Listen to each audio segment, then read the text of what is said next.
All right. So initially, if you're applying for a non-immigrant visa, it used to be that you could be given um, up to 5 years, especially if it's a B1, B2. If you're a student, sometimes you could get a year, 2 years, 3 years, or 4 years, even up to 5 years, depending on the duration on your I-20 or how many years your program is going to last. Few months ago, we all heard that it has been reduced, unfortunately, to 3 months. So you could be a student and then you're applying for, you got admission into a PhD program, which is supposed to be like 5 years. However, you'll be given a single entry 3 months visa. Now, the good thing is that this decision has been reversed. So we are back to where you could get 5 years, 4 years, 3 years visa for either a visitor's visa or a student visa. So there are a couple of students that had 3 months coming this fall semester, and by probably November, it might have expired. But now the decision has been reversed. So this information was put out by the Honorable Minister um, Samuel Kujeto Ablakwa, saying that big win for Ghana, and this is very good news for especially a lot of international students who are coming to study in the U.S. And it reads that the U.S. visa restrictions imposed on Ghana has been reversed. Ghanaians are now eligible for 5-year multiple entry visas and other enhanced consular privileges. So this was posted on X by the Honorable Minister. And the good thing is that the U.S. Embassy has also posted the same, information on their website. So when such issues come, you want to be very careful or you want to be very sure. So the U.S. Embassy also posted on their social media platform that the U.S. Embassy is pleased to announce that the maximum validity period for all categories of non-immigrant visas. This is very correct because the non-migrant visas span from the student visas, the visitors visas, the K visas, and all that. For Ghanaians have been restored to their previous length. So previously, it used to be multiple entry. It used to be that you could have more than the 3 months or a number of years. So it has been reversed. So the maximum validity allowed for B1, B2 visitor visa is again 5 years, multiple entry.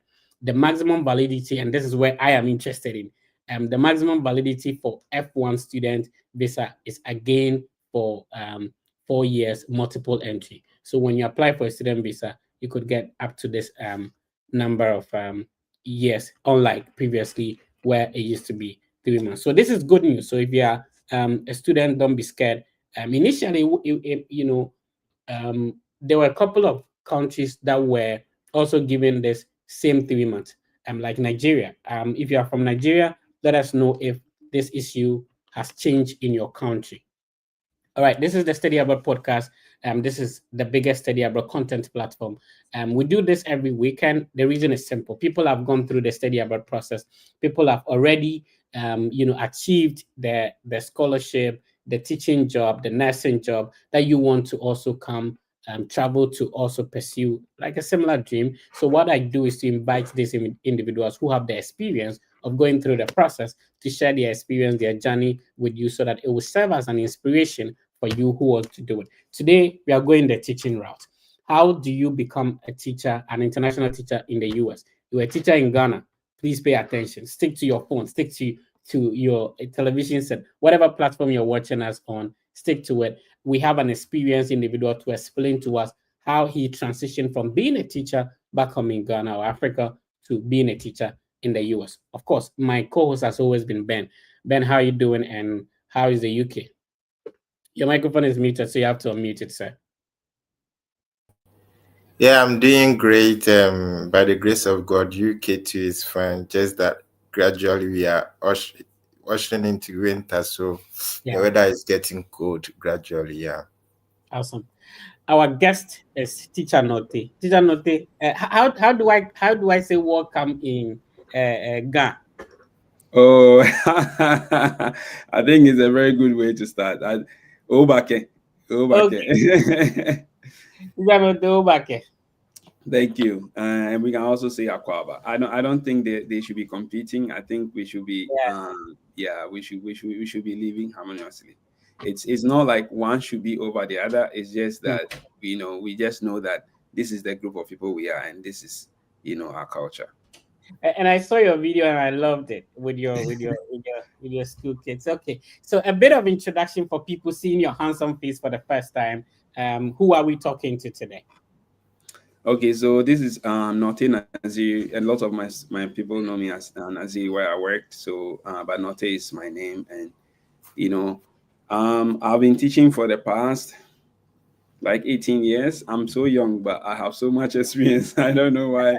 Whenever I tell people like, oh, I mean, I'm under 40, but I have 18 years of teaching experience. So, yeah, that's what I've been. I wish that I did bachelor's degree in education because of my current teaching or profession. But I went to say Legon. I want to go to Legon. I went to go to Legon. I did political science and sociology.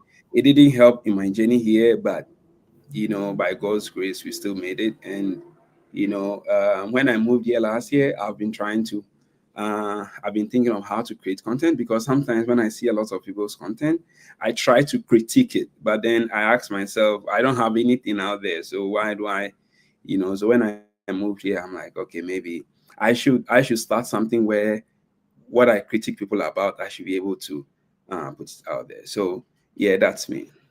So which year did you graduate from Legon? You said you studied political science and sociology, and I am very surprised. I'm sure a lot of people out there, and it will be interesting to know how you transition from political science graduate to becoming a teacher and all that. So, which year did you graduate from Legon, and so that we take it from there? Oh yeah, my Legon program was a distance program. I think we were the first group or the second year they started this distance Okay. program. So that was from 2010 to 2014. So I graduated I think the graduation was in 2015, but actually the actual completion date was in 2014 where I graduated. So yeah, and then from there I went to Winneba to do my postgraduate diploma in education for 1 year. So that was also a sandwich program. Oh, I was there in 2015 to 2016. oh, I see. So what actually inspired your decision to teach abroad? Oh, for me, I have been an international school teacher in Ghana. I have never taught in the private schools like the Ghana schools. Like I don't have any GES experience. So if you ask me anything about GES, I don't know. Oh, I've been a private school teacher all my life. So I didn't make all my grades to go to university when we competed, and my mates left to university and stuff like that. So then I started to look for something to do, and then I was first working as a waiter or a games attendant at a restaurant. After a year, I got this teaching job, and I'm like, maybe I should go and do it because it's much more flexible. So after working there for a year, I'm like, this is something I want to do. So then when I moved to the job place where I worked for 15 years, I'm like, maybe I need to stay here and do my master's degree. Well, I do my bachelor's degree, use it to upgrade myself, and I use it to build my teaching career. So that's how it started. shout outs to my brother Raf. I think Raf is in Indiana. He actually came to Purdue University, and he's currently working at Ball State. So he said he knew you. You guys used to work probably in the same institution. So Yeah, shout out yeah, to yeah, Ralph. Yeah, he used to be our music teacher where Ryan International School. yeah, Yeah, and then Ralph just ran away. yeah, his musical prowess is amazing. Yeah. Shout out to Raf, man. So is it because you were teaching at an international school and you said you never had anything to do with GS? That is what gave you an upper hand to be able to teach abroad, or someone from GS can also teach abroad? Oh, look, I've met people from like the rurals of Ghana who are teaching abroad. I think my international school experience can be a plus sometimes, but I think it's a field for everyone because the reason why I ventured into teaching abroad, for me, there was every at the beginning of every academic year, I write my goals for the academic year. I know what is the main focus for this academic goal. So every year when I look at it, and there was 1 year, I think 2017 or so. I'm like, at my workplace, they keep bringing like experts, and I'm like, and we always complain like we are better than this expert. The only thing they get is the fact that they come from abroad, and Yeah. so there was one year where I lost all my confidence, and like, maybe we are not good enough. Maybe we are. Then there was another year I said, no, I can do it. So then I started preparing. So that was 20, so I finished uni 2014. So and I was promoted to be a class teacher in 2015. Then, it was just a bit there complaining about the system and, whatever. The whole of 2017, I'm like, nah, 2018, I think I can do it. I think I'm good enough. Okay. So I had to, motivate myself throughout the year. And then 2018, I'm like, I had to travel to London for a course, and I met a lot of people. When I met them, the kind of discussions we're having, it boosted my morale even further, because we sat at a table of like 20 to 30 people, and I Right. was telling them about PYP, like a Premier Years program, and all of them were amazed. So it boosted my confidence. I'm like, no, I can do this. I You see. know. I see. So if you're just tuning in, this is the podcast with the Fred Effect. We are talking to Teacher Note. Teacher Note used to teach in Ghana, and now he's teaching in the US. He's sharing his journey with us, how he was able to transition from being a teacher back home in Ghana and now teaching in the US. How did he go about the process? How would you, listening to us, be able to go through a similar process? And Ben, if you want to come in, your microphone is muted. If you can unmute it. Yeah, thank you for the opportunity. Yeah, teacher, are you ready to teach us the way? Yeah, the way I mean, it's easy. It's for everyone to do. I mean, I went on this way myself. I didn't go, and I didn't use any agent. I had to research. And I was doing it on my own. My only struggle was that because my bachelor's degree isn't in education, I struggled a lot applying through like sponsorship agencies. But apart from that, I mean, I had to be applying to schools every day. Like if you see my emails from end of 2023 to the whole of 2024 up to like July, you cry. The emails I've sent to schools, it's so many, so many. So yeah. Oh, okay. So do you think that maybe there is someone in SHS who is watching us now? Do you think the course that they need to study at the university, they should choose it wisely, or they can hop onto any program and then maybe later there can be a switch? Well, like sometimes some people say follow your passion, but in Ghana or in any part, lots of parts of the world, following your passion alone is not enough. Like, okay, I wanted to be a lawyer first.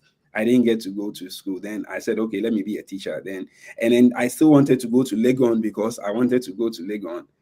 The certificates didn't help me now. So I think you need to think of what you do in the future and then decide on something that is worth it. But also, before you decide, look at the trajectory of people who are in the system already, who study the same course. See if there's something good or is something like the end product. I mean, I can't talk for everyone, but sometimes some people are lucky to leave the system and do something great. But how many of them? So maybe we need to decide on. For me, I was even coming to make a campaign of, look, everyone in Ghana, if you want to be a teacher, maybe do special education, because the amount of special education needs teacher in the US, maybe I'm thinking Ghana should take up their role and be like the whole world special education needs. Ghana has the top teachers or professors or something special education. Oh, okay, that's interesting. But looking at our case, we've all been into the Ghana education system. Sometimes it's more like try and error, because we don't really know which pattern that if we follow is going to help us. For instance, general arts, like if you check the Ghana system at the moment, we have most of the students doing G arts, And when you go to the universities, when you check the social sciences and the humanities, we have plenty students over there. Now, how can we overcome such a challenge?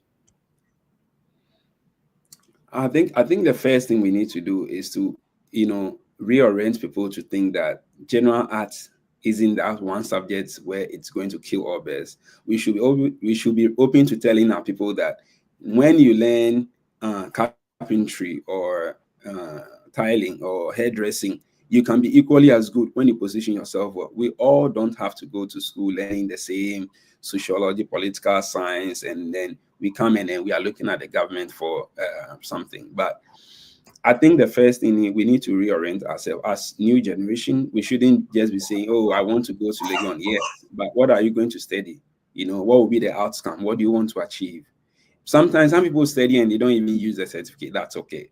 But I think we should have a lot more people going into trade, and a lot also more people going into coding and design, computer design, software, because now on the H-1B, Indians and Chinese are the highest in the US. I think Ghana, we can do it. Any part of Africa, we can do it. We just need to have the system for our citizens, for them to, go through it. If you're just tuning in, you're welcome. We are speaking with Teacher Nortey. This is the podcast with a perfect. We do this and every weekend. So let's start with this one. What category of visa do you need to be on to be a teacher in the US? H-1B, J-1, and what category of visa is it? Oh, okay. So that's a good one. So for teaching category, there are two. There's J1. J1 is a cultural exchange program. It's for 3 years and can be extended for 2 years, making 5. So you have a maximum of 5 years. But then there are other ways to extend your stay, and that will be like getting a waiver and other things, or working with a lawyer. And then there's H-1B. So one thing I didn't say about the J1 is that when you finish your program and you don't do the waiver, or you don't try to extend it, you have to go home for 2 years. If you want to come back to the US on that same program, you have to go home for 2 years and then apply after 2 years. But with the H-1B, also for teachers, you find people coming and their initial visa is for 3 years and can be extended for an additional 3 years. And then mostly some of their their employers who apply for a green card for them. So then they will be on it, and they work there. So probably they're going to work there for a minimum of about 6 years, if not more. Based on your experience, if somebody wants to come and teach in the US, what should they target? Should they go in for a J1? Should they go in for an H-1B? I think you should be open. Okay. I think you should be open. You shouldn't say, I'm only looking for J1, only looking for H-1B. For me, I was looking for a job. When I got it, I'm like, okay, let me go. So don't target J1 or H-1B. Like some people say with J1, oh, you can't, at the end, the waiver takes long and it may not come. Yes, but let me tell you, maybe when you come here, maybe US will not be for you after 5 years. You like to move somewhere else. You like to go somewhere else instead of the US. So still come for the 5 years, or you can maybe move to Canada, anywhere you want to move to. Don't box yourself as in, for me, I'm just targeting H-1B and even this year, a few weeks ago, the president introduced some rules, and I'm looking to see how they are going to implement, especially H-1B for teachers, because teachers are in shortages teacher shortages are in the US. So maybe there will be an exception for teachers, but let's see how it goes. When you say you're coming in to be a teacher, are you going to teach at the high school level, undergraduate level? Are you teaching at the junior high school level? To somebody listening to us from Ghana, I don't want to use the terminologies in the US. I want to use so that if somebody is listening, do you teach at the primary level, primary school level? Do you teach at the high school level? Or what kind of teaching job is it? Okay, so it varies. They are from K5, that is kindergarten in Ghana, or KG2, to as high as being a professor. You can be on a J1.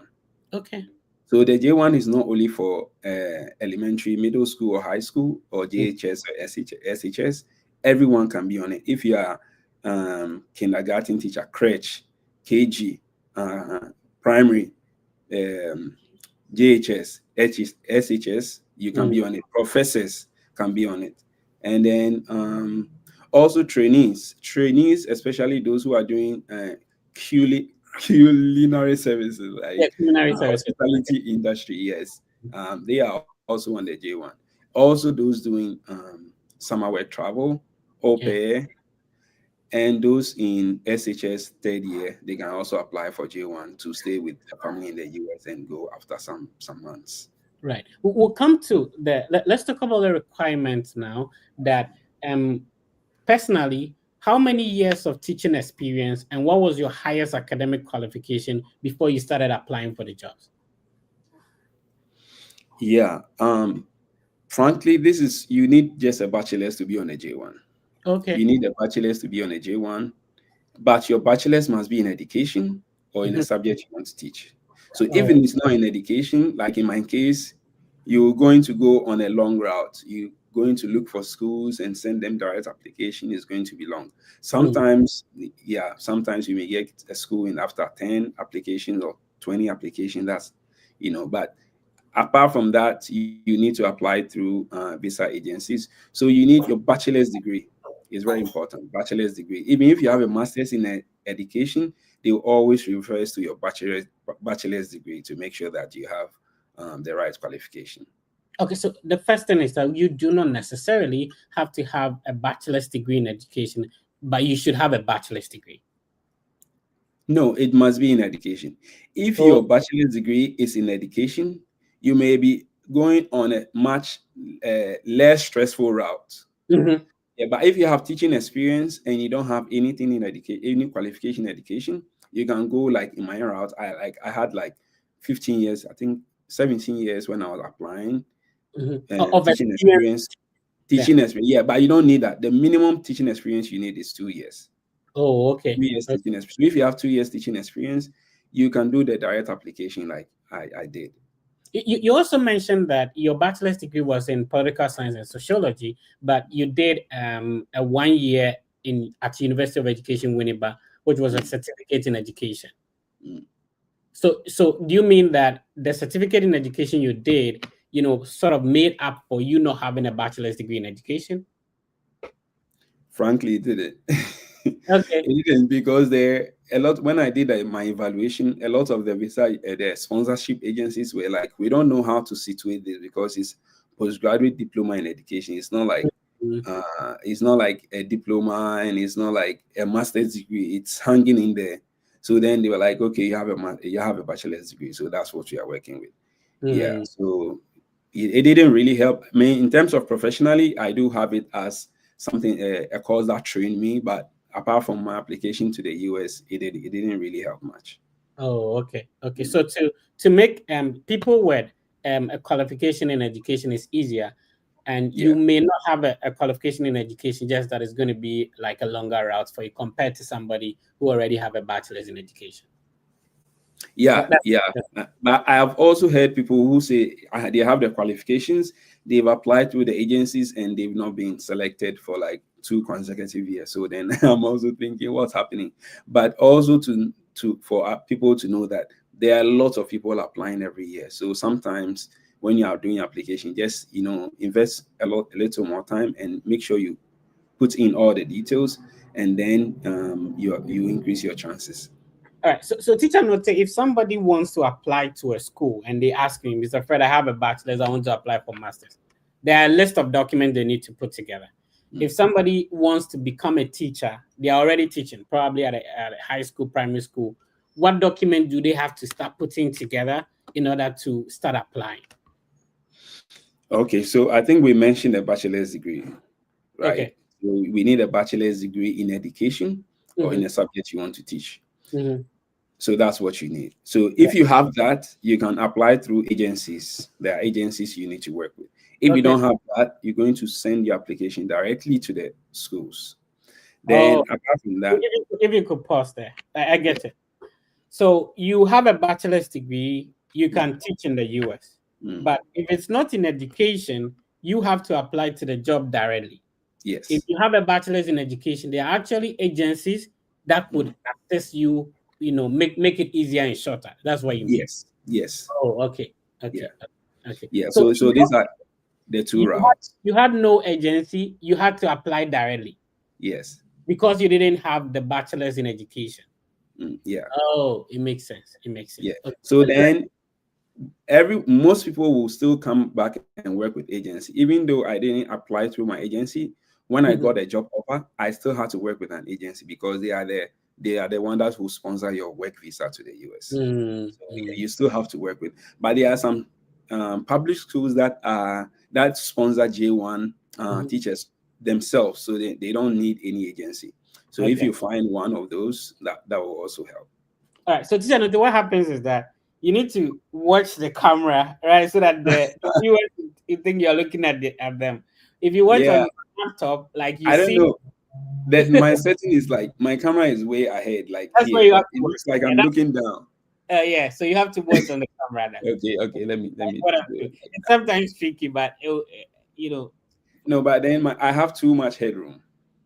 No, I think you should keep it that way, but still, try to see if you could just look into the camera. You will not be seeing me because you can't watch, you can't see your laptop. But from time to time, that's what I do. I'll be switching so that you're looking at them this way. Okay, so we have our bachelor's degree qualification, and then we know that we can go through two routes.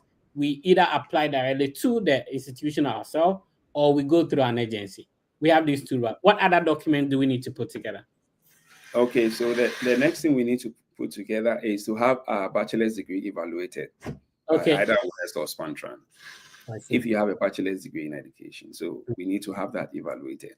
Then if you are listening to us, you're hearing about WES the first time, is World Evaluation Services, right? So you have a qualification. They need to authenticate it to know that, okay, it's Teacher Note who had this qualification and it's equivalent in the US or the country you want to go to, the equivalent. So either in Canada or in the US. So WES is the World Evaluation Services, and Spantran is like another company or an alternative for WES. So either Pepsodent or Closer.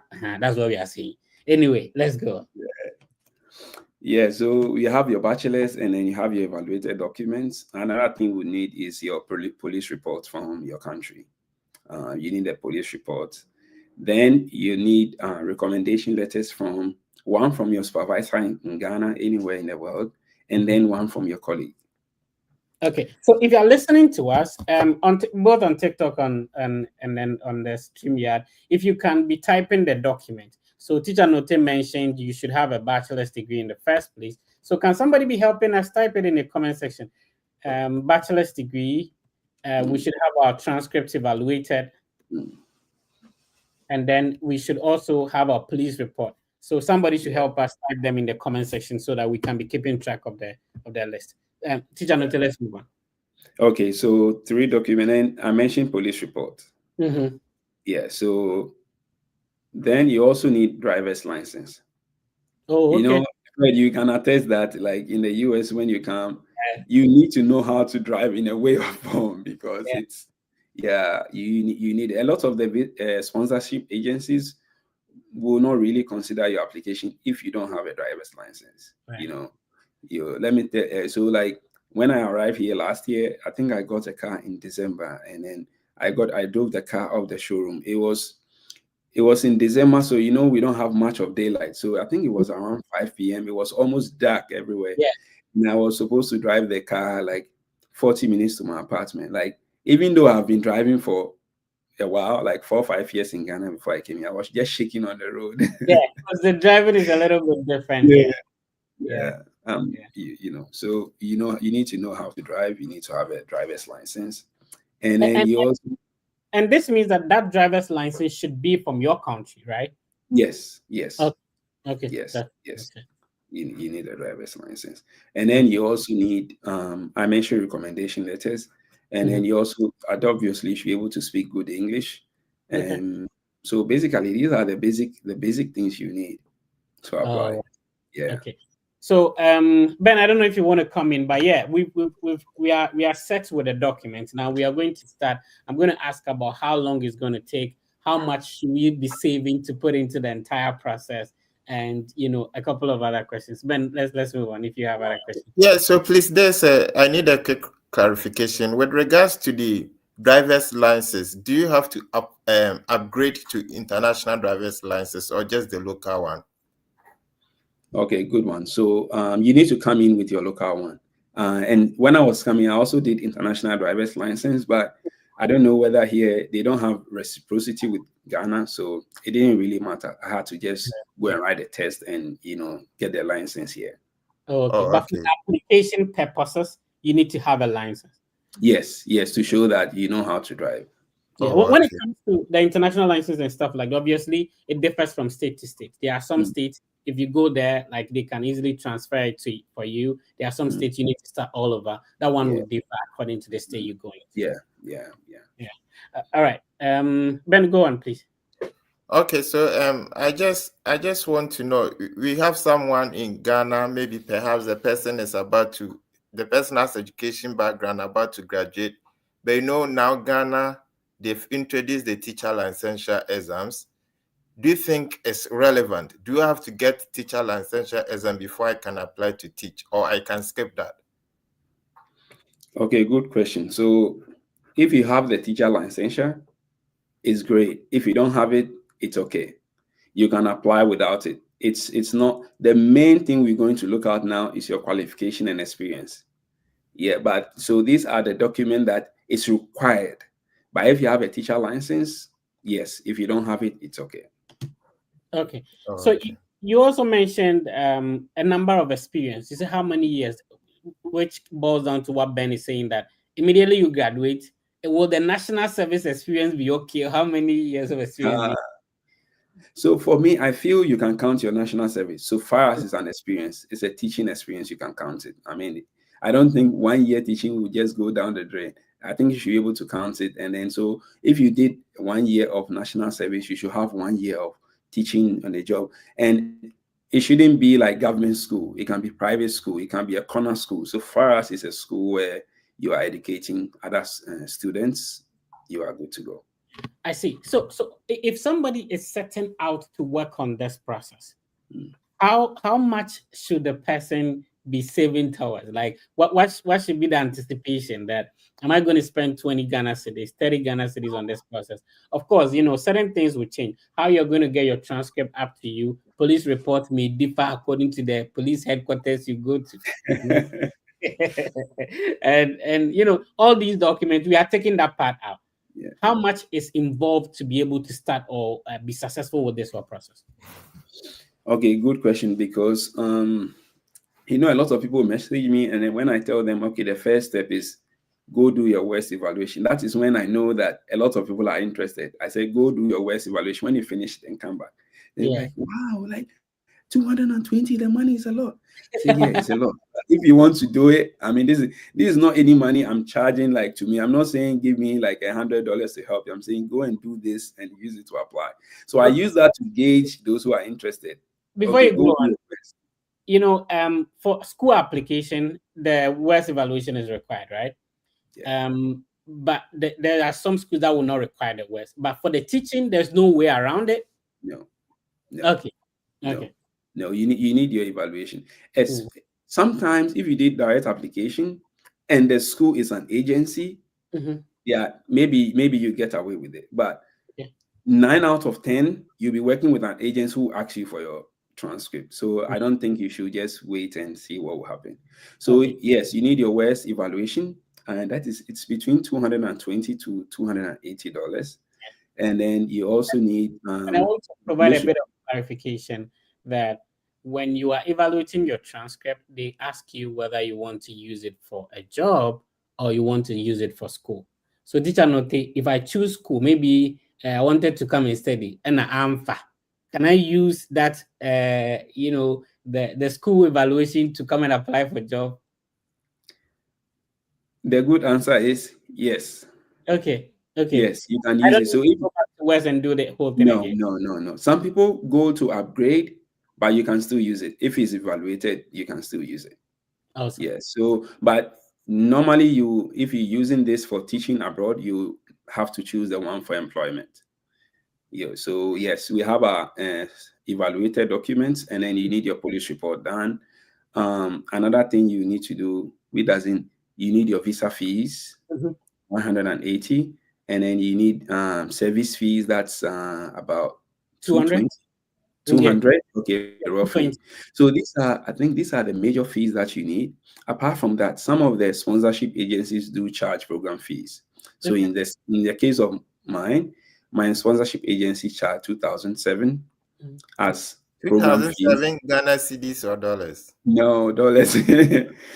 So yeah, they charge 2007. And then I say this a lot of time on my life. I get pissed because I applied to that agency. They told me I don't qualify for their program.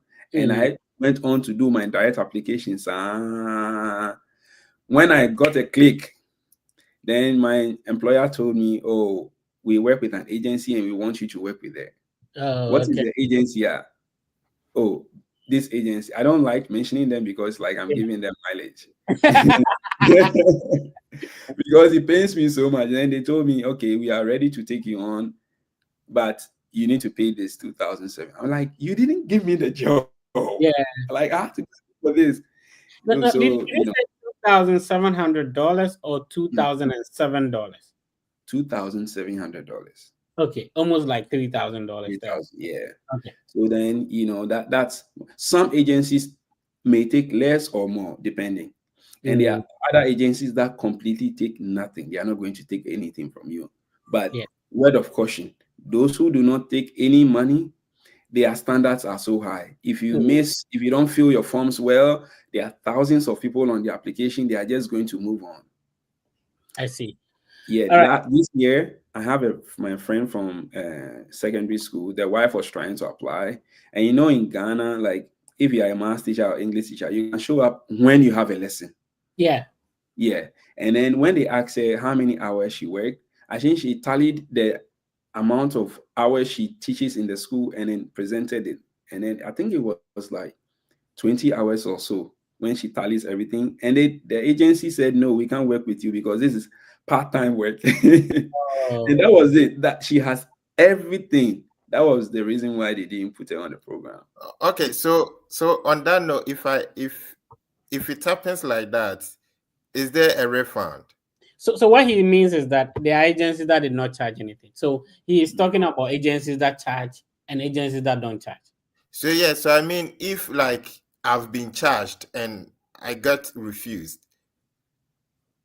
No, is there a refund? No, you not get refused in the first place because you only pay when you get a job offer and then you are starting the process. Oh, okay. I don't think we are talking about visa yet, but we are talking about the fact Yeah, that we are talking about the teaching process. Okay. yes, okay, yeah. So she didn't pay, and this is a free agency. So that's what I'm saying. The free ones have tons of applications, so you must get your things, everything crisp, So all she needed to say is that she worked for like 40 hours, but it's just the culture in Ghana that you just go when you have a lesson, So they had to they didn't take her application, and they were really ready to come this year, but in terms of the school application process, bro, you do not necessarily have to have all the money ready to begin. Is it the same when it comes to applying for a teaching job? Do you have to have my worst evaluation, police report money, visa application fee money, service fee money ready before I begin, or I can be getting the money as I go along the process? Okay, that's a very good question. So I tell people this every time. If you don't have the money, do all the documents and put it down. I mean, get all your documents, evaluate it, get your recommendation list, every single thing that you need. When the agencies with free application open up, be the first to apply. Oh, okay. If you postpone to like December, January, February, most of the free ones will have tons of application, and most of them will do screening. They will call you like we are having like interview and stuff. It's going to take so long. So start now if you want to do it. start now, get all the things. If not, next year or maybe by January, February, a lot of the paid agencies will now be actively working, and then you have to work through them. So you decide which one you want to. You can start cutting your cost now, or you pay the sponsorship agencies later. All right. So with the sponsorship agencies, you sign up, and then when you secure a job, you now pay the money. Yes. You mentioned that your agency was looking at 2,700. Are there cheaper ones? Are there more expensive ones? Yes, and the 2,700 was the program fees, but then I had to pay them $200 to register. And I didn't get that. I didn't get that when I was with you. They told me I didn't qualify for their program. But then I got it back when my school told me I should work with them. But there are other agencies that, they charge cheaper. Some charge 1,700, some people charge 3,000. But sometimes when you get a public school, I don't know how they work it, but sometimes the schools will pay for your program fees for you. Yeah, when some schools will pay for your program fees for you. I think they have some math they do around that. But so if you get something like that. How long will the entire process take? So if you ask me about how long is it going to take for me to complete a study abroad process, I'll tell you, give yourself 3 to like a year for the entire process of admission, scholarship, visa to be successful. So how long is it going to take if somebody decides to go on this route?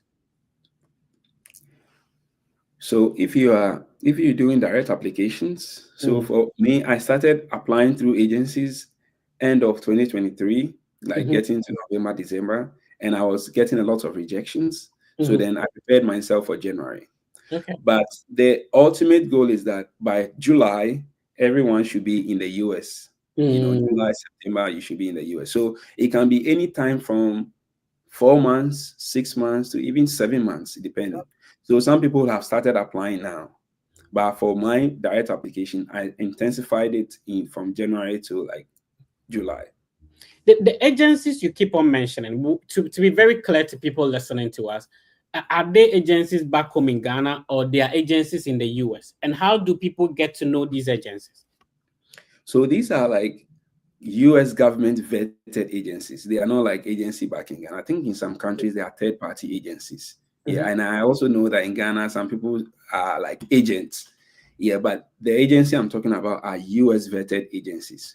And if you want to find them, I always want people to go to the website to get the agencies themselves. Okay. j1visa.state.gov. Oh, okay. j1visa.state.gov. And I'm talking about J1 application. I'm not talking about H1B. This is J1 application. So when you go there, you'll find a list of sponsors. You choose anyone that you want to work with. Okay. So I'm trying to share the website. You said j1visas.state. j1visa.state.gov. This is the first time you are hearing about the website. We'll be sending the link directly to the comment section as well. It makes it easier if you want to. So let me see if I can share that real quick. Is this the correct website? It has Bridge USA. Yeah, Bridge USA website. Yes. Okay. So if you Google Bridge USA, so BRIDJE, and then you add USA to it, it takes you directly there. So this is the website where you could find the agencies that. Fred, go to programs. Click on programs. Okay. So you can see a list of programs that the US government is, sponsoring people to come to the US to do. And teachers, we are there in the list. So you choose teachers, and then you find the agencies that do sponsor teachers to come to the US. Oh, okay. Okay. I see. So where do I find the agencies? Find a program sponsor? Find a program sponsor. So as I said, the J1 is not only for teachers, so you just have to be going next. Oh, I see. You find teachers, teachers sponsors. I see. All right. So when you go through, then there is a link already here that will lead you to their direct website. Yes, direct and website. You can also filter them by their name if you do know their name, the state in which they are located, or the state in which you are interested in teaching. It will not be advisable to restrict yourself to one state, because then you sort of like lose out on opportunities in other states. Yeah, you may be open if you want to teach in the US. I know people who are teaching in Hawaii. Yeah, I mean, it's a great people place. think Hawaii is not part of the US. Yeah, but so I was checking. I think I was talking to my colleague this week, and we were talking, and he said the last time he flew to Hawaii was from Los Angeles. I asked him how many hours. He said 11 hours. I'm like, Yeah. What? Yeah, that's 11? The other time I Wow. was passing through New Mexico, and some people think New Mexico is not part of US. It's in Mexico or something. Okay. New Mexico is part of US too. Okay, so yeah, so that is the website. It's called Bridge USA, and I'll be sharing the link to the website in the comment section. Ben, if you want to go on. So welcome if you're just tuning in. We're actually live across all the Fred Effect social media platforms. We're live on TikTok, we are live on YouTube, X, Instagram, and also we are live on Facebook as well. We do this and every weekend on Saturdays when it is 5:30 GMT, and then you can tune in. We normally bring people who have been through the process. They share their experience, their journey with you. It makes it easier if you want to do it. If this is the first time you're coming across this platform, be sure to subscribe and share with someone who is also interested in studying abroad, teaching abroad, nursing abroad. We do all that. Ben, please, let's go. Yeah, teacher. So after contacting the paid agency, does it mean that if I submit all my documents, I should sleep, they are going to find a job for me? Yeah, when you submit your document, I think that is the most important thing. And then they are going to link you up to schools. So that's what the sponsorship agencies will do. They are going to link you up to school. So if you meet all the qualifications and you provided everything that they ask you to provide, then they are going to link you up to school. So that's what the agencies will do. So they link you, then you apply? No, so they will link you up to your CV. Everything will be on their website. And then they will suggest you to a school. So the school will look at your CV. I'm like, okay, maybe you want to consider Teacher Norte. Then we'll call Teacher Norte for an interview. Then you go and do your interview. And when you are done, then they will send your details to the agency again. And then they will begin the process of sponsoring your visa to come to the US. Oh, okay. Then that so the agency role has to do with the linkage and then sponsoring of your visa. Okay, yes. All right, yes. Good. So now, so it means that you don't have to worry yourself booking for visa interview date. Oh, is that yeah. how it means? Yes. The visa interview date is when you book the visa interview date, sometimes, in Ghana, there are not a lot of time. I mean, they don't have appointment dates. So you have to get, how do you call it? I think expedited appointments. The embassy will give you expedited appointments so that you bring your dates, forward, or you bring your date closer to, a much better time. Oh, okay. So you are going to search for your own date? Yes. Oh, okay. That's interesting. So, So far, so good. Teaching in USA. How's it feeling? Frankly, it's not different from what I'm used to. It's not so different because teaching is the same. You want to teach students, you want to impact, you are managing student behavior, you are making sure that students do their work, there's assessment and stuff like that.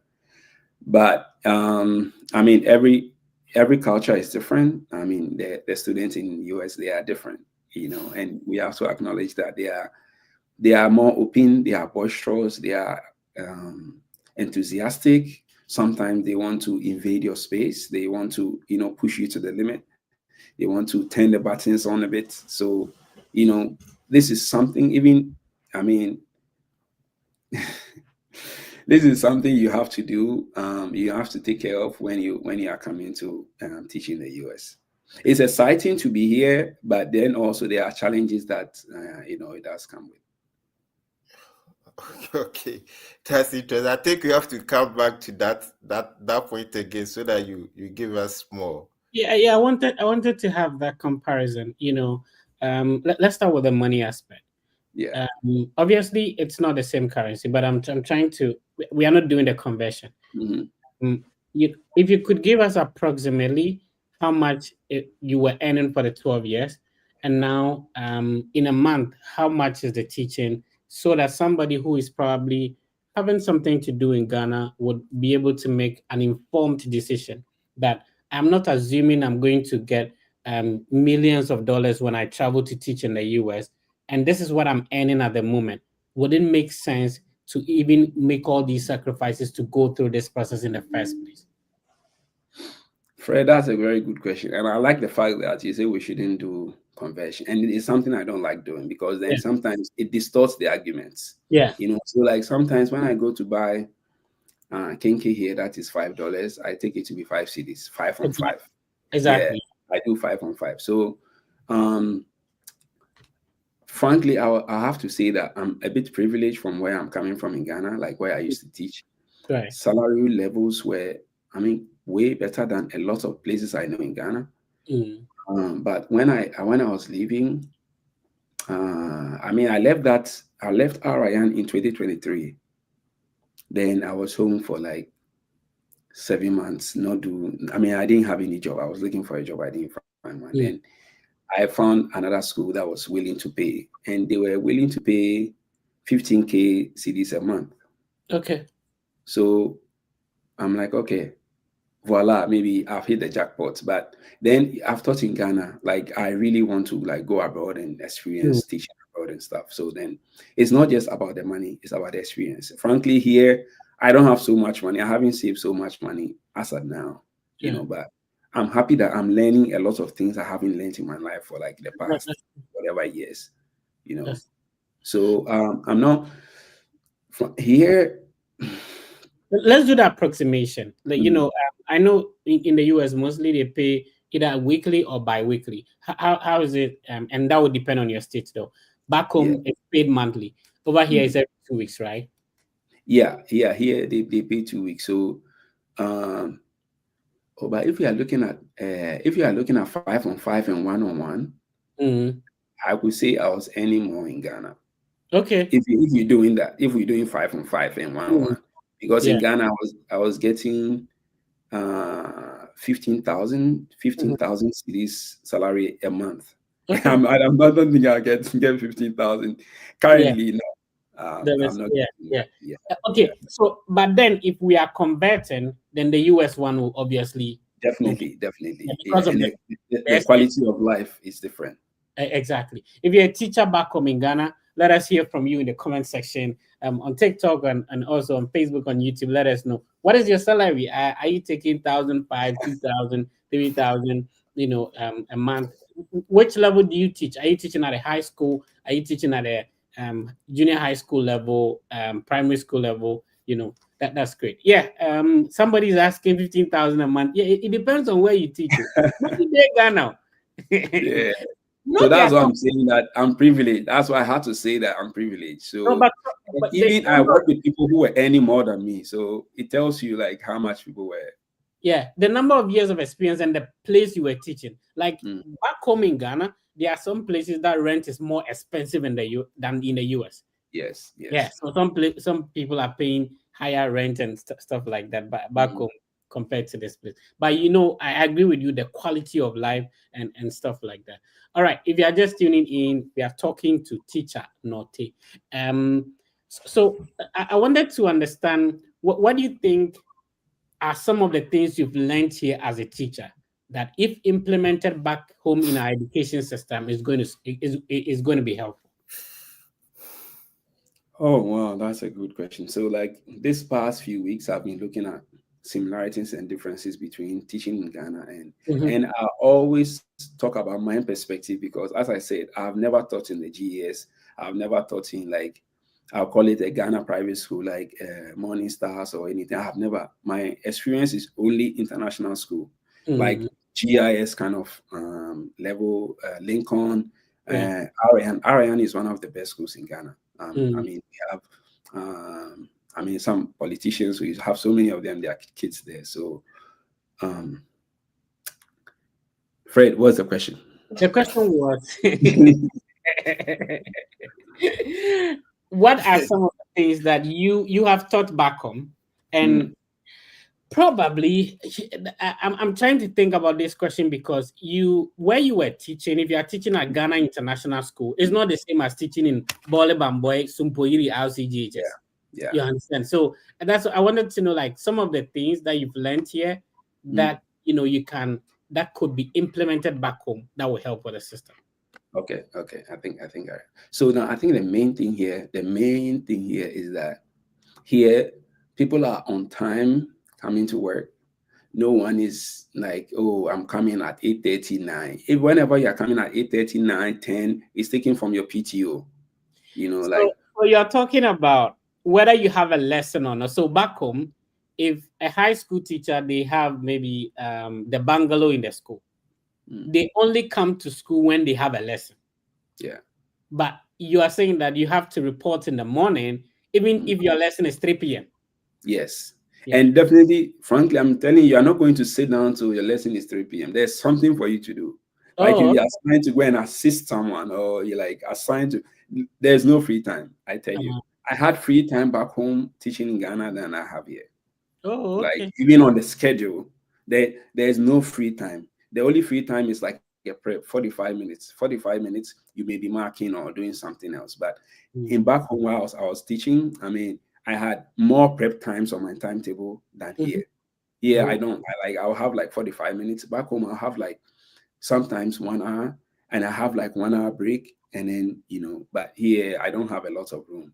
But also one thing here that I've learned that we can implement in Ghana, apart from being at school, whether you have a lesson or not, is the fact that there are coaches and mentors for you. So like my principal and academic dean will meet every week and talking about specific things. Okay, maybe Mr. Dona, this one needs to improve. Maybe we need to manage the students this way better. This is one thing that I really love about teaching. That's one thing that I really like about teaching here. And then also teaching strategies and also getting to know different cultures and what they think and, how they see things. So I trick my student and I ask them, is orange because it's orange or is orange? And they say it's orange because it's orange. But I tell them, no. In Ghana, the orange is green. They said, no, that is lemon. You see the perspective. So I had to make my brother send me a photo of like orange is cut in green, and I had to show them for them to have. So I mean, these are some of the differences and the similarities, So these are some things: being punctual, being at work, having a coach, professional development. Now, I also say that where I used to teach, professional development is top notch every single time. Like we'd go. We travel abroad to go for professional development. Some people travel abroad, not all of us. But when we are not able to travel abroad, we get experts coming to train us to do training. So, I mean, these things are similar. Professional development always, every time. And I must give credit to RN International School where I used to work, because they were consistently doing professional development with like world-renowned trainers or things. Here, I have professional development, but it's not as it's not from like a big name in education compared to here. We still have professional development, but it's a lot built on trying to know the school culture. So this is how we do it. This is how we mark. This is how we praise students. This is how we award. This is how we do our reports. Things like that. We will pick questions in the comment section, and obviously Ben will come in. But I this is what I ask everybody. Looking at what you went through to get here, if you were supposed to restart this whole entire process again, what would you do differently? Like as in the process to apply for teaching in America? Yeah. Oh, I don't think I'll do anything different, because my case is, if I'm applying through the visa agencies, yes. I mean, but if like coming here, my experience, what would have been different is the fact that when I initially came, I underestimated like what I can do in the classroom. I overestimated. I'm like, oh, I've taught students for like 6 years, 10 years, 15 years. I should be able to handle these kids. But I forgot that this is a different cultural setting. And Yeah. then so last year I had a rough start. It was rocky. I had a Mm. rough start. Yeah. So I mean, that is one thing that okay, I need to, I need to get down my high horses and calm down and be like, I'm ready to learn. This is a different crop of people. I should be ready to learn right on the go. I shouldn't say, well, maybe your strategies could work, but also get to know that these people they come from a different environment. Can people, when they get this teaching job, travel with their family? If they have kids, if they have spouses, can they travel with them? Yes. If you are married, you can travel with them. If you are married as a J1, you can travel with them. If you are married as a J1, when your wife comes, I think you apply for work authorization after wife or husband, depending on which way. So it takes about 3 to 4 months. I mean, if everything goes through, right? So your wife or husband can start working right away. But when you come on H1B, you have to wait till the 4th year or you can start working. So that's going to be a long time. You can't do legal work. We are talking about legal work. Yeah, so you can't do anything like that. You have to wait until the green card is filed for your spouse before and after the person has gotten the green card, then you can work. That's one of the things with the H1B and then J1. Yeah, we'll talk about your visa interview, but looking back, has this process been worth it? Considering that you were comparatively, if you were receiving a good salary back home, you had a good offer, and you wanted to change environment, relocate. Has it been worth it? I would say yes and no. Okay, I want to hear the no first. I'll say no because, like here, you get money. When you get sick without insurance, you're in debt. Oh, okay. Yeah. Yes, medical bills will offset you back like 5 years. So it's one thing, and it's one thing I'm dealing with. So you come here, good. You don't have insurance, medical bills, like you are paying like $10,000, $6,000, that money that you haven't seen before in your life. So yeah. But in terms of good, yes. I mean, now I'm even apart from teaching, I'm learning a lot about social media. I'm trying to meet new people, and it's here that I'm trying to polish my social media skills. Like this summer I signed up for a course. I mean, this buying the course and everything is like $500, and even though I don't have money in my account, but then I'm like, it's worth it. I know what I want to do with this, so let me go on that route, so I think it's worth it. I mean, people come to the US for different reasons. Your reason may be different from mine, but as I said, yes and no. You choose both sides, and I like that because I mean that's how life is. You can't have it all rosy. You have it. It can be rosy and then blend, whatever. All right, awesome. We'll be picking some questions in the comment section. If you do have questions, we'll be reading out them to Teacher Note to respond to them. It's been a great session. We've been speaking to Teacher Note. You're not late. Remember that this live session will still be live across all the Fred Effect social media platforms. And Teacher Note has great social media platforms. He has been going on live on TikTok, explaining the process. I love it when people go through a process and then they are not gatekeeping. They tell us what they learned through the process, how you can do it, and things that they did that didn't go well for them that you should avoid as well. Talk to us about your social media platform. You just mentioned it. Which platforms can we find you on, and what are the names we should search for? And then we take it from there. So my TikTok is teacher_Norte. Okay. Teacher_Norte. Or if you type Norte Nazeer, you're still going to see me. Teacher_Norte on TikTok and Instagram, teacher_Norte1. And on Facebook is Norte Nazeer. Awesome. On YouTube is also Norte Nazeer. If you're watching us on TikTok, follow Teacher Norte right now. I'll be sharing the YouTube platform, the other platforms I can share on StreamYard so that you can search for it and follow. If you want to teach in the US, this is somebody who has been through, not gatekeeping, showing you how you can go about it. He's been live almost all the time to explain how the process goes. So if people have done something, you shouldn't struggle to do it. It's easy, don't stress yourself. When you can comment, please. Yeah, teacher, Thank you so much for your time. So I have two questions at the moment. So the first one, how easy or difficult can I lose my sponsorship after getting into the United States? Good question. Oh, you can lose it in the next minute. That is one thing. You can lose it in the next minute. So I think one thing I also need to be talking on my social media and teaching in abroad is, as I said, the culture is different. Here when you come, like in Ghana, sometimes when a child does something, misbehaves, like, hey, Charlie, like, these are in Ghana, we take it to be like normal threats, but no one is going to report you. But here, it's a big issue. Like if you threaten someone, they can just cancel your visa sponsorship, and in the next 30 days you have to be home. Okay, so you can lose your sponsorship in minutes if you are also not following your visa regulations. I mean, you know that you don't have to break your visa rules. If you are a J1 teacher, always ask with your sponsor if you can do a second job. If you can't do a second job, don't do it. If they say you can do a second job, you are good to go. So your sponsorship can be lost in minutes. And I know someone who, I don't know, I mean, someone told me about someone they came with a few months ago, and the person's sponsorship has to be canceled because of something that happened at school, and any issues with harassment, sexual harassment, no touching, no whatever.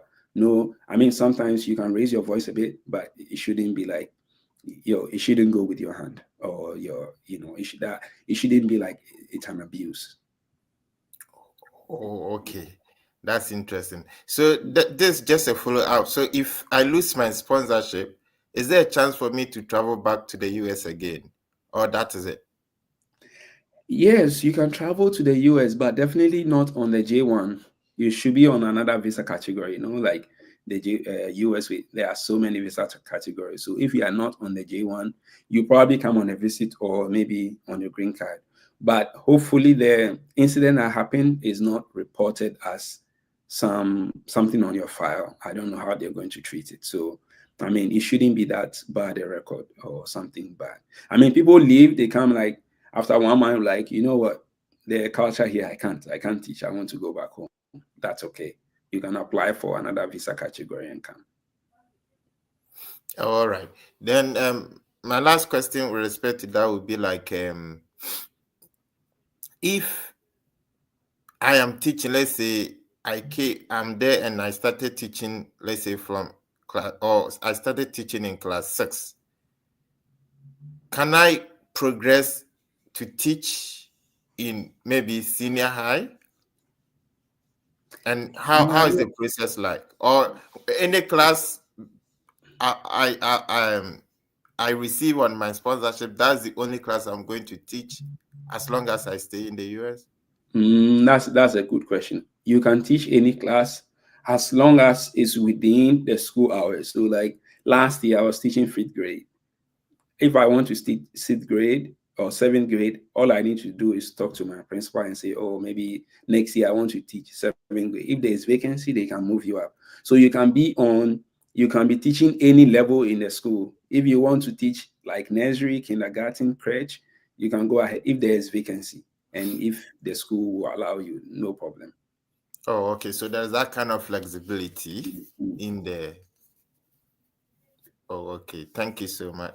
Welcome. All right. Fred, you can come in. Yeah,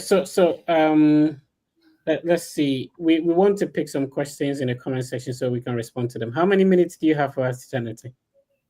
Oh, we can. Let's go on. Okay. Let's see. Somebody's asking that, Sylvester, thank you for watching us on YouTube. How is classroom management in the USA? What are some of the challenges of teaching in the USA compared to Ghana? I think you mentioned some of the challenges, but let's talk about how is classroom management. So I had an opportunity to teach, bro, and then my office is in the class, and then the students will rather come to my class. In Ghana, you would rather go to the classroom because they have their chair and decks already. And how is it like? How is it like? Student management. I mean, Yeah, classroom management, teacher management. Here, like the culture is a bit different. So like even back home, like what I'm used to, international school, that what we will call like what we want to do in the Ghana public school, you can't do it there. So Yeah. like someone misbehaves in Ghana and like, or maybe in the Ghana where I used to teach, where I mean this is the school policy. So we have to, so if someone is not listening to you, you give them, you tell them, oh, I mean, listen, the lesson is going on. If the person continuously, distract the lesson, you're going to write the person's name on the board and give the person one cross, Hmm. like one cross. So until the third cross, like there will be a consequence. Either you're going to take some, we give them some points, like positive point or negative point. So we're going to take some of the points, but if it happens continuously and it's getting bad, maybe invite the parents. Oh, You okay. know, and I think it's the same thing here. When students are not listening, you remind them of the rules. You say, okay, there are points, you give them the points. Sometimes when it gets very bad, maybe you call admin in and sometimes they shake them a bit and they will straighten up for whatever time. But it's all about management. It depends on the school's policy.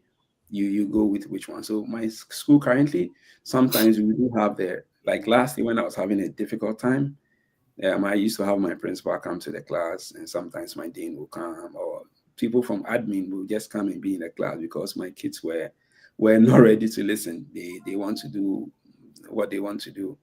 So I mean, it was difficult, but I mean, these are some of the things. And also, one way of managing this is building a rapport with the students. But at the beginning, I had a lot of challenges, and it was rocky. But getting to the end, we formed a good bond where they were like, "Oh, Miss Leona, can we watch the game? There's a game playing Champions League." Sometimes, when they were ending a Champions League game, will be at dismissal. So like on my phone, I watch the game and let them watch like 10 minutes whilst they are waiting for their parents. So then we had to form a bond. And that is one thing I'm trying a lot to do this academic year. So I mean, not a bond to be like holding them or anything, but just making sure that you pick the right conversations with them, you laugh with them. They know when the boundary ends, they know when to do their work, and they know when consequences will come when they break the rules. Oh, okay. Fred, let me add a follow up to this. So is an accent a challenge? So that those of us who wants to come, we start watching American movie and we start speaking. That's a good question. No, that's a good question. But let me tell you, accent is not a challenge at all. Like my current class, like sometimes when I mention a word and it's not what they are used to, they will try to, oh, you mean this. And I don't take it in a bad way. I'm taking it because mine position is a cultural exchange program. I'm learning from them, they are learning from me. And that's what teachers do. Like you learn from your student and they learn from you. So they teach me, but sometimes when I mention some words, they be like, what? Like you mean like last year when I came, I think I have a video on my TikTok. I'm like, when I say water, like, Mr. Donor, what is water? You mean water?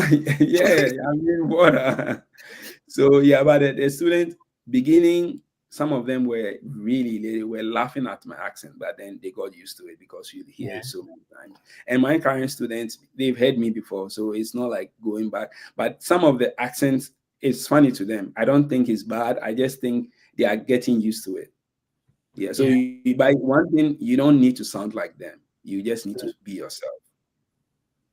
I see. So we have Tony asking that can you add your diploma to your bachelor's when applying? So back home people have 3-year diploma and maybe 2 years top up. When you're applying, that means that you go through WES evaluation. Is this something feasible, or you necessarily have to have a continuous 4-year, 8-semester bachelor's degree?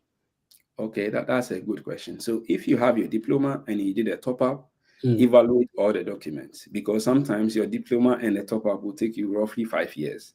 Yeah. And what they are looking for is a 4 years program. So it falls within. And if you have a master's degree, bachelor's degree, diploma, evaluate all documents at once. And because I think it's the same amount of money you pay. I think so. So don't separate them and say you are doing this separate. Put all the documents together. Teacher Noto, you've been through the process. God bless you for not gatekeeping, sharing your experience with other people. Somebody wants to go through the process. They need some form of advice or maybe assistance. How do they get in touch with you? I think the fastest way to get in touch is sending me a message on my social media, Okay. or sending my email. send me a message on my DM on social media. I'll respond quickly. No, mostly I'll check my email at the end of the day, and I'll not be able to, some people send me email, but I don't know. Send me a DM on my social media, Yeah. TikTok or Instagram or Facebook. Okay. Okay. All right. So I'll be sharing Teacher Notice YouTube channel, so it makes it easier for you to follow Teacher Notice on Facebook. But of course, Teacher Notice is also on YouTube. You can check the YouTube channel out. We have a lot of very nice, content you're shooting on the YouTube channel. Would you be able to tell us what is coming up? What should we look forward to? Okay, so what I'm going to do next is I'm going to be suggesting some schools that you can apply to on my for different states. I think I need to work on that, and because when I was searching for the schools, I mean that's what I was thinking. US, you have 50 states, so I had to narrow down my search to like 4 states, and I was just searching and then for school district and applying. But some people were like, oh, so which one should we do? Which states? I try all of them. But also this answers a question to someone in the yes, this is mine. And I also share a lot of travel content. I mean, my daily life going around. So a lot of my shorts are random stuff, but I think you enjoy it. And if you want to target some states, let me tell you, there are about 5 states that have the highest J1 teacher application for the 2023-2024 academic year. And the first one is North Carolina. Okay. So if you're looking to do application, North Carolina, then we have California, Arizona, South Carolina, Florida, and I missed one. New Mexico. Oh, okay. Okay. Yeah. New Mexico, the ever come. New Mexico. That's my friends in New Mexico. It's an interesting place to be, honestly. New Mexico. Okay, I haven't been there, but yeah, they have. It's desert like. It's closer to Arizona, Nevada, Colorado area. Yeah. So yeah, it's a nice place, honestly. All right. Low cost of living. It's great over there, and a lot of universities over there as well. It's been a good conversation with Teacher Note. If you tuned in, remember that this session will still be live across all the Fred Effect social media platforms, and you can rewatch, learn from what we shared. Fred, I think there are so many questions on TikTok, but okay. You want us to respond to some of them? Okay. Yeah, sorry if we missed your question. I think someone asked about which state. I think I mentioned 6 states. Okay. North Carolina, South Carolina, Arizona, Florida, California, and what did I mean? New Mexico. 6. Yeah. So yeah, this data is for 2024, 2023, 2024. And that is the most current data available. We don't have the one for 2024, 2025. So for anyone asking, someone is talking about their pay in Ghana. Frankly, I from some of them I can't relate. Like when I was in Ghana. Yeah. I think that if you are employed by GES, Ghana Education Service, a little bit different the dynamics, but Teacher Note was working in a private institution, so that's a bit different. Yeah. And someone was saying that, Masa, you can't forget about medical bills. You'll be fine. Shout out to Dr. Kofi. So I think people want to know about, the interview. How many times did you go for your interview? And did you have it? Which embassy was it? Is it an Accra embassy? You had to travel as well? Okay, good question. But one thing too is that, Fred, for the new update, non-immigrant visas, we can't travel outside of Ghana to apply for visa. So, I mean, for anyone who's asking, I went to the Ghana embassy. Okay. And Fred, I've been refused a US visa before. That was 2018. So I was a bit nervous, and I didn't know what to expect. But then also I had my personal things ongoing. Then when I went, they gave me the expedited appointment, I still didn't get an earlier date. I got a date too close to my reopening school in the US. Okay. So when I went there, they asked me my experience. Oh, tell me about your teaching experience, where you are going to teach. And then the counselor checked the day. I'm like, oh, school resumes on Tuesday. Why are you still here? I'm like, oh, I didn't get an early appointment. Like, are you in Accra? Said yes. I said, okay, come pick your visa tomorrow. Oh, I see. So it was quick. So then I went to the embassy the following day to pick my visa, and then, that was it. Then I had to transition to. I've seen the video you made on, and of course, if you don't know how to go about transcript evaluation, that's why some of these content are very important. So make sure you subscribe to Nortey Nazel YouTube channel, Nortey and Nazeer. Please subscribe. So he took his Okay, time. so Fred, before you go, you see the other video there? Yeah. The other video, I sent it to like a sponsorship agency. I was introducing myself. I want to delete it, but I also just want to leave it to show people what I was doing when I was sending my application. So I had to introduce myself and say something. Don't play it. I don't think I'll like it. So, so I think you can change the title and thumbnail so that it will be an educative video to people who will be probably doing the same thing. Yeah. Okay, so I'll do that. So there's a step-by-step on how to get your transcript evaluated. If this is the first time you're hearing about transcript evaluation, he already have a video on that explaining how you could remember the educational transcript evaluation. It's different from the professional transcript evaluation. So follow the steps on how he did it, and it will be easy for you to do. Of course, he'll be making content on, and one of the content I want you to make is the document required when you're going for a J1, visa interview. If you could walk us through that real quick, what were the documents? So I know when everything is successful, you're going to get DS 2019. Of course, if you're a student, it's I-20. But DS 2019, what other documents did you carry along when going for your interview? I mean, for U.S. Embassy's sake, I had to carry my home ties. Okay. I had a car. So I took my car documents, and I also took. I had some money in my account, but it wasn't huge. I think minimum $1,000. I had that in my equivalent in CDs. I had that, and I also had my pay stub, 3 months previous, and then I had my recommendation letter from my friend, my colleagues. What else did I take? I think basically, these are the and then my DS 2019.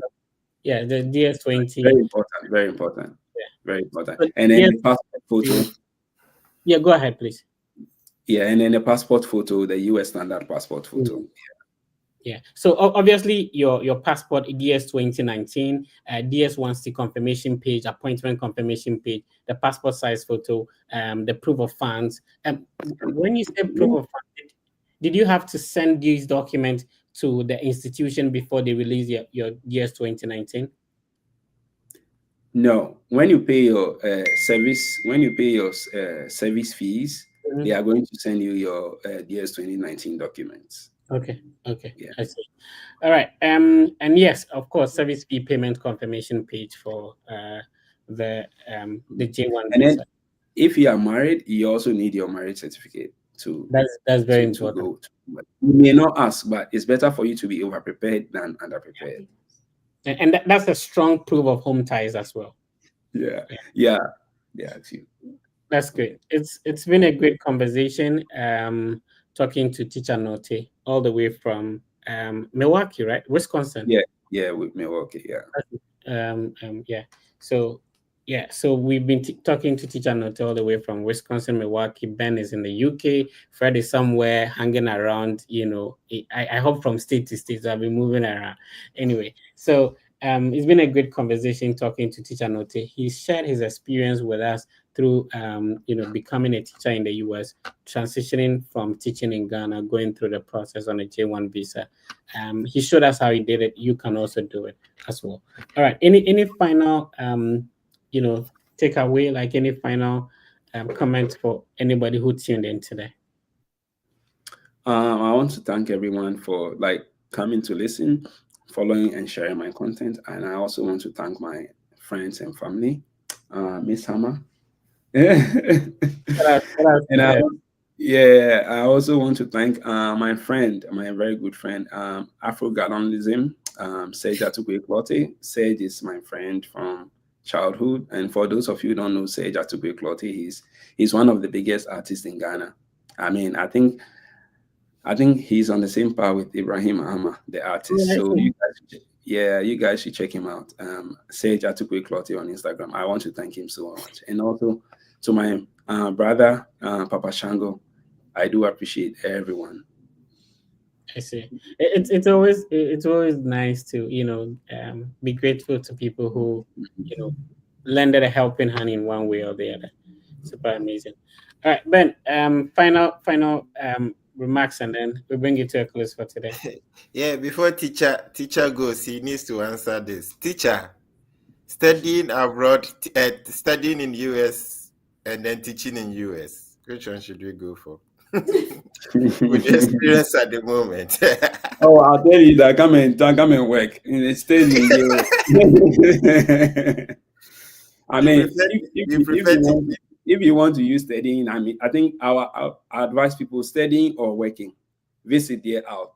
No young people. Young people normally they don't give us the visit visas. They don't really give that. So if you are not coming to do something so urgent, don't apply for like B1, B2 visa. Don't apply for visit visa. Schooling or working, choose one.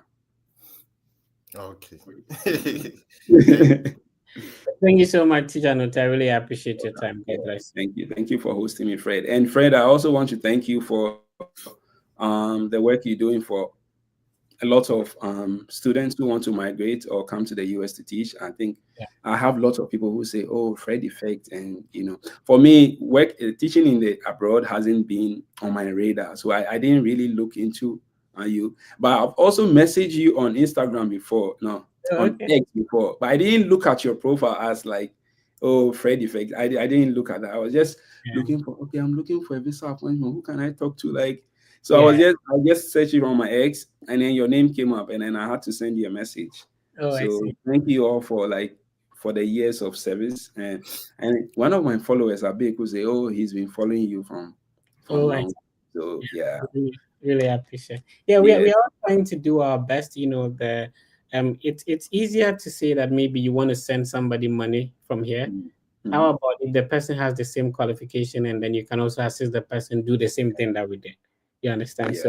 We are just putting in what we can to support our brothers and sisters who are interested in working on the process. It's not been easy trying to focus on your own life and trying to assist other people, but God is in control. All right. Nice. Ben, so we will come we'll be here next week. Our guest is going to be starting from next month, right? We'll be talking about studying in the UK, and then our guest will be a wonderful lady. So that will be next month. We already, if people don't know, let's give them a gist that we already have our guest scheduled from now until December ending. So we have everything planned out, including next year January. So if somebody want to come on now, probably it will be like somewhere next year. So we have everything planned out. We've been consistent. It's not been easy, but every week we try to pull up, and we've been consistent from day one. We appreciate the support everybody's giving us on all our social media platforms. Right now, we are like 180,000 on YouTube, 160 something on and TikTok, over 22,000 on Instagram, and X is close to 50,000. So to be consistent on all these social media platforms for the number of years, it's no joke. So we appreciate the support, and everybody has been helpful, and the Fred Effect team obviously is very grateful. Ben, any final words before we go? Yeah, just to highlight that, per what transpired with our teacher noted today, you see that the life actually depends on you and where you want to go. So if moving to any country is your motive, is your desire, nothing can stop you. You just need to get the right information and how to navigate yourself through. And this is what we have been doing for the past decade. So we just entreat each and everyone to make sure that you make people become aware of the TFE social media handles, and we are here to help to make sure that you get the needed information to support your journey. Thank you for always tuning in, joining us live for interesting conversation all the time. We shall meet, God willing, next week. Yeah, so we earlier made mention that, of course, people knew that the visa requirement, there were some sort of changes in terms of 3 months visa instead of the multiple entry. We have a new information coming in from the Minister of Foreign Affairs, Honorable Okudzeto Ablakwa, talking about the negotiations that has led to a reversal of this. And so now, if you are applying for a non-immigrant visa, you could get multiple entry and also up to 4 or 5 years, depending on where the category of visa you're going to. This is great news, and it will be helpful, especially to international students who used to have like 3 months. That was something else. So yeah, I'm yet to see that information reflect on the travel.state.gov website, but now the U.S. Embassy Ghana social media platform confirmed it, and the Honorable's Twitter handle also posted it. So it means that this is something we can trust. All right, it's been a great session. We appreciate your time. Remember that the Fred Effect team has a collaboration with Argo Visa. Argo Visa is a team of ex or former visa officers that, if you're able to, get an appointment, please do not leave it to chances. Put in the preparation. Of course, the Fred Effect team for more than half a decade has a mock interview platform that you can join to prepare. Also, talk to the Argo Visa team. This is the link you can use to schedule a one-on-one session with an ex-visa officer. We have been having, multiple conversations with some of the ex-visa officers, and you can check out most of the videos we've had with them on the YouTube channel as well, and learn from the suggestions and the advice they give if you're applying for a visa. But you could have a one-on-one session where your DS-160 could be reviewed. You could have a one-on-one mock session with an ex-visa officer before you talk to the visa officer at the embassy. Use the link to schedule a meeting with them. It's easy to talk to the Fred Effect team. We are the only team that is currently handling undergraduate applications for free. And so if you schedule a one-on-one meeting, the link is shown on the screen. We will be able to go through your document, let you know how the entire process is going to work, and then we'll take your documents, we'll work on the application for you. If you're interested in a graduate program or want to apply for master's or PhD, this is more than half a decade of doing this. It's a lot of experience. We've been able to consistently over the years assist thousands of people in diverse ways, to achieve their goal of studying abroad. And so if you want to talk to the Fred Effect team, it's easy. Send a direct message to us on our Instagram handle. That is the only way you can reach us. Please, we do not have a Telegram, whatever platform, we don't. But we only reply to messages on our verified Instagram handle, which is over 23,000 family members over there. But if you want to have a one-on-one conversation, time is money. So you use the link on the screen to schedule a one-on-one meeting so that we talk about your process and see how best the team can support you. It's been a great session. I want you to understand that please, you need to be positive. Everything will be fine. It's not going to be easy, but it will be definitely worth it. No condition is obviously permanent. Whatever you're going through is just temporal. Go through, such as life. Nobody has it, all rosy. Everybody's in one way or the other going through something. Just go through whatever you're going through. Make sure you smile, and please be positive and know that everything will be fine. I'll see you next week.